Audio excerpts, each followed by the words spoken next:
আমি কখনো আমার ইনকামের কথা সোশ্যাল প্ল্যাটফর্মে সেইভাবে বলি নাই। আমি তো শুরুতেই বলছি আমার এলাকার মানুষ, আমার জেলার মানুষ এবং উত্তরবঙ্গের প্রতিটা মানুষ আমাকে খুব ভালোবাসে। যাদের একে একটা লাইক, একে একটা কমেন্ট তাদের কৃতিত্ব।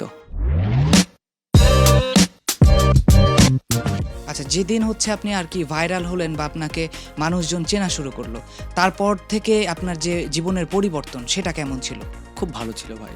দেখেন, যে ছেলেটার একটা ফোন কেনার সামর্থ্য ছিল না, একটা ভালো জামা কাপড় কেনার সামর্থ্য ছিল না, ভালো কোথাও বসে আড্ডা দেওয়ার সুযোগ ছিল না, সেই ছেলেটা চাইলে আজকে সব কিছু করতে পারে। ভালো একটা ফোন কিনতে পারে, ভালো একটা ড্রেস কিনতে পারে। এই অনুভূতিটা সে কীভাবে বোঝাবো? সব কৃতিত্ব যাদের একে একটা লাইক, একে একটা কমেন্ট তাদের কৃতিত্ব।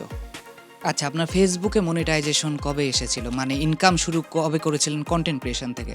2020 সালের শেষের দিকে মনে হয়। আচ্ছা, ঠিক কতটা আয় হয়েছিল? প্রথম 10,700 টাকার মতো। 10,000 টাকা? 700। 10,700। আপনার এ যাবৎকালে সর্বোচ্চ ইনকাম কত হয়েছে এক মাসে? এটা কি বলা যাবে? হ্যাঁ, অবশ্যই বলতে পারবেন। আচ্ছা, আমি কখনো আমার ইনকামের কথা সোশ্যাল প্ল্যাটফর্মে সেইভাবে বলি নাই। আমি না, আপনি যেহেতু একজন অনুপ্রেরণা, জি। আপনি যে জায়গায় আছেন আপনাকে কিন্তু লাখো দর্শক দেখছে। আচ্ছা। আপনার থেকে অনেকজন অনুপ্রেরণা হবে। এখন কিন্তু ফেসবুকে ইনকাম নেই। হ্যাঁ। হয়তো এই অনুপ্রেরণার জায়গা থেকে অনেকেই কাজকর্ম সব ছেড়ে দেয়। আমরা সোশ্যাল মিডিয়ায়। আমি বলবো, আপনার যে পেশায় আছেন সেই পেশাকে প্রাধান্য দিবেন, তারপর আপনি ফেসবুকে কাজ করবেন। আমার সর্বোচ্চ এক মাসে ইনকাম ছিল, আমাদেরকে ফিগার দিবেন। 5-6 লক্ষ। 5-6 লক্ষ টাকা এক মাসের ইনকাম আপনার? জি। স্বভাবতই বোঝা যাচ্ছে যে যেহেতু আপনি 5-6 লক্ষ টাকা এক মাসে ইনকাম করেছেন, তাহলে আপনি এই টাকাগুলো কিভাবে অর্গানাইজ করেন বা কিভাবে ব্যবহার করেন, আচ্ছা। সে বিষয়টাও আমরা জানতে চাই।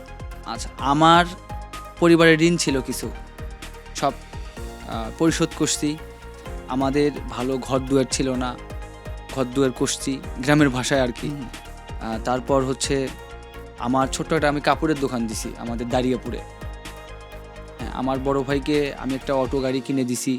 সে বিভিন্ন সময় বিভিন্ন কাজের সঙ্গে যুক্ত ছিল এবং আমার বড় ভাইয়ের বউ, উনি আমাদের মাঝে আর নাই।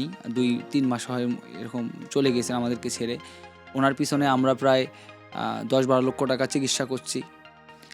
এই যে পরিবারকে, প্রতিটা মানুষকে ভালো রাখছি।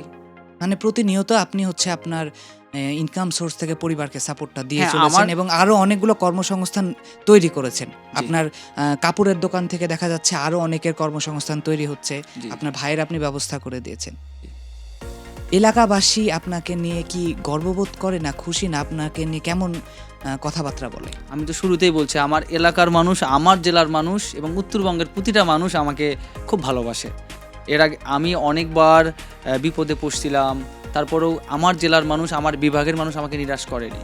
তাদের জন্য আজকে সারা বাংলাদেশের মানুষ চেনে, তাদের জন্য আজকে এই প্ল্যাটফর্মে আসতে পারছি।